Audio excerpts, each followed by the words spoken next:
এই নিরপেক্ষতার রেজাল্ট কারা পাইছে? হ্যাঁ, সব বিএনপি, কিন্তু রেজাল্ট পাইছে জামাত। সমস্ত জায়গাগুলোতে কারা দখল করছিল?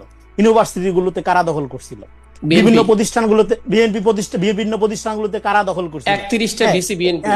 যে আপনারা সংশোধনী করতে পারতেন, আপনাদের যদি এটা ভালো না লাগে পুরোটা ব্যাপারে আপনারা সংসদে আলোচনা করতে পারতেন। জনাব আখতার হোসেন ব্যাপারটা নিয়ে বলছিলেন এনসিপির এমপি, কেন এইটা বিএনপি করে নাই? আপনার কি মনে হয়, আপনার অ্যানালাইসিস কি মনে হয়? আর তাছাড়া হচ্ছে যে আমার প্রশ্নটা আবার একটু করি রনি, যে 99টা অধ্যাদেশ যে মানলো, 25টা যে মানলো না, মানে সংখ্যার এদিক ওদিক হতে পারে, এইটার কারণটা কি আসলে? এটা কিভাবে বিএনপি পিক করে যে আমি এটা মানবো এটা মানবো না? জি, এটা পিক করে ওই যে, যেহেতু সে পূর্ব ঘোষণা দিছে, আপনি তার জুলাই সনদে স্বাক্ষর আছে এবং ইস্তেহার। দেখেন, আমি প্রথমে আমি আমার ভাই আতিক মুজাহিদের জবাব দিই। ডেফিনেটলি সবকিছু যখন আমরা নিরপেক্ষতা আশা করি রাষ্ট্রীয় প্রতিষ্ঠানে, কিন্তু দেখেন 5 তারিখের পরে নিরপেক্ষতা একটা অভিশাপ আকারে হাজির হয়েছে জাতির বুকে। আপনি যদি ইনায়া বিনায়া কোনোভাবে জামাতের পক্ষে থাকেন, তাইলে আপনি নিরপেক্ষ। হ্যাঁ, এই যে তত্ত্বাবধায়ক সরকার, অন্তর্বর্তীকালীন সরকারের আমলে আপনি নিরপেক্ষ হিসাবে সমস্ত জায়গাগুলোতে কারা দখল করছিল? ইউনিভার্সিটিগুলোতে কারা দখল করছিল?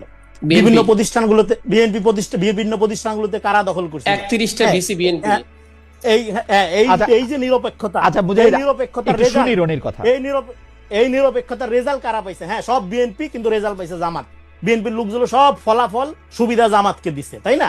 তো তার মানে এই যে নিরপেক্ষতার নামে একটা একটা আন্দাজ আমরা ধরে রাখি যে নিরপেক্ষ হইলেই সহি হয়ে যাবে। নো, আপনি জামাত করেন, এনসিপি করেন, বিএনপি করেন, কোনো সমস্যা নাই। আপনি যখন দায়িত্বে যাবেন, আপনি প্রফেশনাল আচরণ করবেন। কিন্তু আপনি আওয়ামী লীগের আমলে আমরা এরকম নিরপেক্ষতা দেখছি। ধরেন, সে আওয়ামী লীগের পক্ষে মতামত উৎপাদন করবে, আওয়ামী লীগের পক্ষে যুক্তি দিবে, আওয়ামী লীগের হয়ে কাজ করবে, কিন্তু বলবে আমি নিরপেক্ষ, আমি সাংবাদিক, আমি লেখক, আমি বুদ্ধিজীবী, এইসব বলবে। কিন্তু হ্যাঁ, পজিশনটা পলিটিক্যালি বেনিফিশিয়ারি হচ্ছে তার কাজের আওয়ামী লীগ। ফলে এই নিরপেক্ষতার চেয়ে সে যদি বলতো যে আমি আওয়ামী লীগ করি, এটা আমার পজিশন, তাহলে কিন্তু কোনো সমস্যা নাই। ফলে আমি মনে করি নিরপেক্ষতার চেয়ে গুরুত্বপূর্ণ হইলো সে তার পরিচয়, রাজনৈতিক পরিচয় প্রকাশ করবে। হ্যাঁ, বলবে আমি জামাত, বলবে আমি এনসিপি, বলবে আমি বিএনপি। হ্যাঁ, তারপরে দায়িত্বে যাওয়ার পরে সে প্রফেশনাল আচরণ করে কিনা আমরা দেখব।